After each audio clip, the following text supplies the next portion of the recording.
If you've read the series of books called Chicken Soup for the Soul, it's a set of stories that are inspirational and about everyday people dealing with universal moral issues such as love, motivation, loss, gratitude, compassion, and much, much more.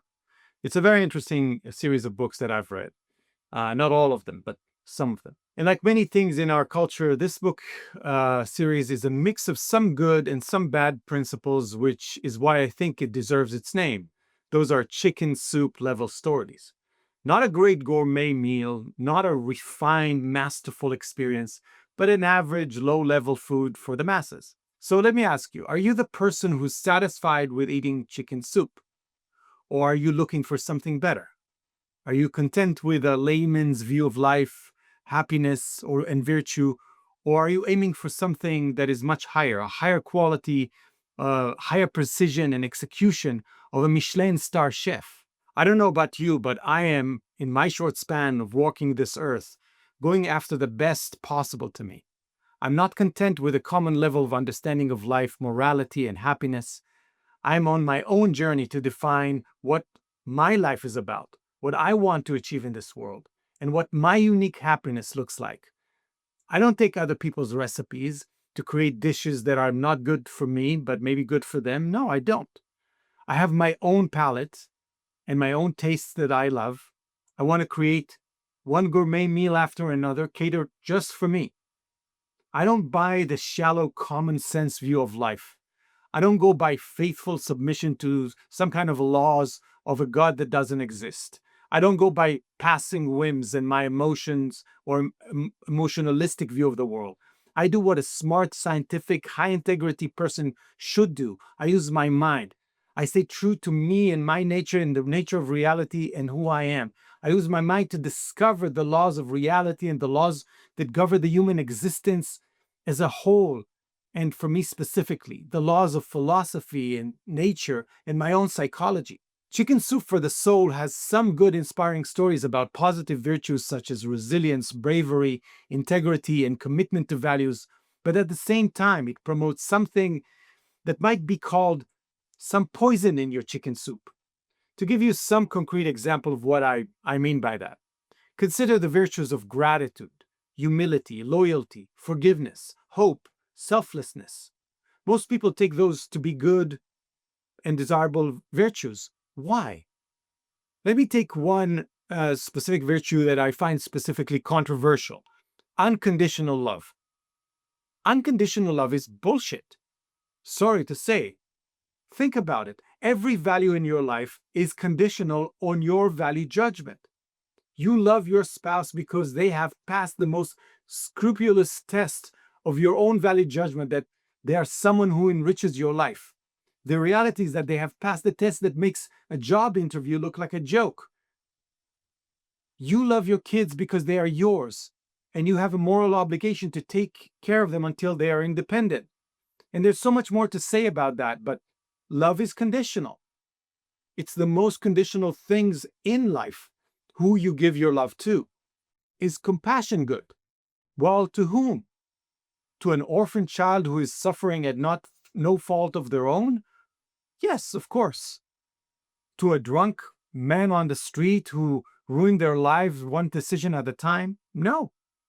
Compassion needs judgment and justice, just like love.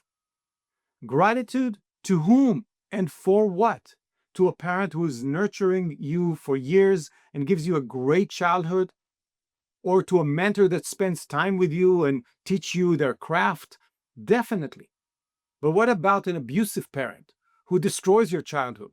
What about an irrational, unappreciative boss who doesn't care about your growth or doesn't compensate you justly for your contribution of the company? No. Gratitude needs judgment and justice. Humility. Why is that a good thing? Am I less important than anyone else? Of course I'm not. On the contrary, my life is the most precious thing I own. It's the center of my existence. Am I saying I should be irrationally arrogant or overestimate my skills? No, not at all. That would be violating my rationality, my integrity, my honesty, and objectivity of seeing things as they are. But the virtue of humility should be thrown out the window in the way that it's commonly understood today in the culture. Think about another one in the chicken soup recipe. Think about loyalty. I'm suspicious every time someone is promoting loyalty. It doesn't matter for what, to a company, to a boss, even a family or a country. Because again, why take loyalty as a virtue without asking the question, loyalty to whom, to what, and for what reason? Should I be loyal to a company? Only if the company serves my interests. The minute I'm not getting what I need from a company or from a job, and I have a better option somewhere else, why should I stay and be loyal to a company? For what reason? What justifies that loyalty? What about loyalty to a country? They say, be loyal to your country. Well, it depends. Am I living in Iran or North Korea or Russia? Am I living in a free society that respects my individual rights for life, property, speech, and everything else? I would do everything in my power to flee a dictatorship, and I would defend a free country with everything I have. The same goes for family. If my family is good and virtuous, I will be a loving member of that family. If my parents are abusive and degrade my ability to live a happy life, I will be gone very, very quickly. You see, I don't fall for the dogmatic recipe of the common chicken soup. That type of chicken soup will get you through life. You won't starve, but it'll be a bland and conflicted life, giving you a constant stomachache. The meals I want to prepare for myself and the type of life I want to live are at a whole different level. I want my own 3 Michelin star type of life. So go define your own recipes. Use your mind to discover life and its true ingredients and requirements. Discover yourself and what you find tasty and desirable. Make your own superfood meals that are nutritious to you and to your gut and to your stomach and to your life. And be healthy. Use your mind and don't eat lousy chicken soup. Make a meal that is so much better than that. Practice rational self-interest and full judgment and discernment in everything you do. Choose the things you go after and the people you surround yourself with very, very careful attention. Be very judgmental about those things. Use the best ingredients in the meals that is your life. Do not compromise. Do not go for opportunities that are based on what other people want from you or want for themselves, unless it really aligns with who you are and what you want for yourselves, according to your standards. Live an examined life, in a rational life. And as far as soup, try the artichoke and black truffle soup at the Guy Savoy restaurant to understand what I'm talking about.